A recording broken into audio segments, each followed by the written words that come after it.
മൂവാറ്റുപുഴയിൽ ഹെപ്പറ്റൈറ്റിസ് രോഗവ്യാപനത്തിന്റെ ഉറവിടം കണ്ടെത്താൻ കഴിയാതെ ആരോഗ്യവകുപ്പ് ഉന്നത ഉദ്യോഗസ്ഥരുടെ യോഗമൊക്കെ വിളിച്ചിട്ട് നടപടി ഇതുവരെ സ്വീകരിക്കാൻ കഴിഞ്ഞിട്ടില്ല. നിലവിൽ 10 പേരാണ് ഹെപ്പറ്റൈറ്റിസ് ബാധിച്ച് ആശുപത്രിയിൽ ചികിത്സയിൽ കഴിയുന്നത്. പായിപ്ര, ഊരമന, വാളകം പഞ്ചായത്തുകളിലാണ് രോഗവ്യാപനം ഏറ്റവും കൂടുതൽ. കൃഷ്ണപ്രിയ ചേരുന്നു. കൃഷ്ണപ്രിയ, ഈ അതീവ ഗുരുതരമായ ഒരു സാഹചര്യം, പ്രത്യേകിച്ച് ഈ ഹെപ്പറ്റൈറ്റിസ് എന്ന് പറയുന്നത് എപ്പോഴും ഭയത്തോടെ മാത്രം കാണുന്ന ഒരു അസുഖമാണ്. ആ രോഗവ്യാപനത്തിന്റെ ഉറവിടം ഇതുവരെ കണ്ടെത്താൻ ആരോഗ്യവകുപ്പിന് കഴിഞ്ഞിട്ടില്ല എന്ന് പറയുമ്പോൾ ആശങ്കയുടെ ആക്കം കൂടുകയാണ്. അത് ഒരു കാര്യം. ഒപ്പം തന്നെ ഈ നിലവിൽ ഈ ആശുപത്രിയിൽ കഴിയുന്നവരുടെ ആരോഗ്യനില സംബന്ധിച്ച് ആശങ്കപ്പെടേണ്ട സാഹചര്യം എന്തെങ്കിലും നിലനിൽക്കുന്നുണ്ടോ? കൂടുതൽ പേരിലേക്ക് ഈ രോഗം എത്തുന്ന ഒരു സാഹചര്യം അവിടെ നിലനിൽക്കുന്നുണ്ടോ?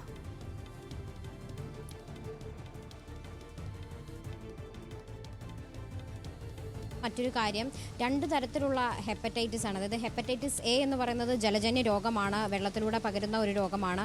ഇവിടെ ഇപ്പോൾ മൂവാറ്റുപുഴയിൽ വ്യാപിച്ചിരിക്കുന്നത് ഹെപ്പറ്റൈറ്റിസ് ബി ആണ്. ഇത് രക്തം അതുപോലെ മറ്റ് ശരീരസ്രവങ്ങൾ വഴിയാണ് ഇത് പകരുന്നത്. ഈ മൂവാറ്റുപുഴയിലെ ഇത്തരത്തിലുള്ള ഈ ഒരു അസുഖം ഇത് വർഷങ്ങളായി ഇവിടെ വ്യാപിക്കുന്ന ഒരു അസുഖം കൂടിയാണ്. പക്ഷേ ഇതിൻ്റെ കാരണം എന്താണെന്ന കാര്യത്തിൽ ഇതുവരെയും ഒരു വ്യക്തതയില്ല. ഇത്തരമൊരു സാഹചര്യത്തിലാണ് ഇപ്പോൾ ആരോഗ്യവകുപ്പിൻ്റെ ഒരു ഉന്നതതല യോഗം വിളിച്ചിരിക്കുന്നത്. കഴിഞ്ഞ ദിവസവും ഹെപ്പറ്റൈറ്റിസ് ബി ബാധിച്ച ഒരു മരണമുണ്ടായി. തൃക്കളത്തൂർ സ്വദേശിയായ എബ്രഹാമാണ് മരിച്ചത്. ഇതിനു പിന്നാലെയാണ് ഇപ്പോൾ ആരോഗ്യവകുപ്പിൻ്റെ ഇടപെടൽ ഉണ്ടായിരിക്കുന്നത്. ഉന്നത ഉദ്യോഗസ്ഥരുടെ ഒരു യോഗമാണ് ഇപ്പോൾ വിളിച്ചിരിക്കുന്നത്. ഈ രോഗവ്യാപനവും അതുപോലെ അതിൻ്റെ മറ്റ് വിശദാംശങ്ങളും തേടിയുള്ള റിപ്പോർട്ട് ഈ യോഗത്തിന് ശേഷം സമർപ്പിക്കാൻ നിർദ്ദേശമുണ്ട്. അതുപോലെ തന്നെ ഈ ആശുപത്രിയിൽ കഴിയുന്ന രോഗികൾ അവരുടെ കാര്യത്തിൽ ആശങ്കപ്പെടേണ്ട ഒരു സാഹചര്യമില്ല എന്നാണ് ഇപ്പോൾ നമുക്ക് മനസ്സിലാക്കാൻ കഴിയുന്നത്. ഏകദേശം 10 പേരാണ് ഇപ്പോൾ ആശുപത്രിയിൽ ഈ രോഗം ബാധിച്ച് ചികിത്സയിൽ കഴിയുന്നത്.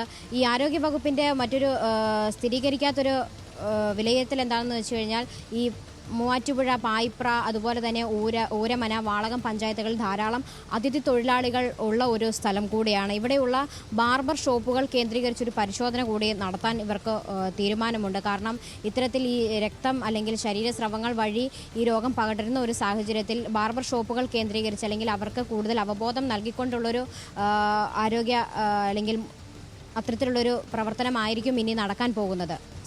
ഓക്കെ കൃഷ്ണപ്രിയ, വ്യക്തമാണ്. ഈ പറഞ്ഞതുപോലെ അതീവ ഗുരുതരമായ ആശങ്കാജനകമായ ഒരു സാഹചര്യമാണ് ആരോഗ്യ രംഗത്ത് കേരളത്തിൽ നിലനിൽക്കുന്നത്. ഒരു വശത്ത് കളമശ്ശേരി അടക്കമുള്ള ഭാഗങ്ങളിലൊക്കെ ഡെങ്കിപ്പനി വ്യാപനം അതിരൂക്ഷമാണ്. മൂവാറ്റുപുഴ ഭാഗങ്ങളിൽ ആ ഭാഗത്തൊക്കെ ഇപ്പോൾ ഹെപ്പറ്റൈറ്റിസിന്റെ വ്യാപനവും അതിരൂക്ഷമെന്ന് പറയുന്നു. ഈ ഹെപ്പറ്റൈറ്റിസിന്റെ ഉറവിടം കണ്ടെത്താനും ഇതുവരെ ആരോഗ്യവകുപ്പിന് കഴിഞ്ഞിട്ടില്ല.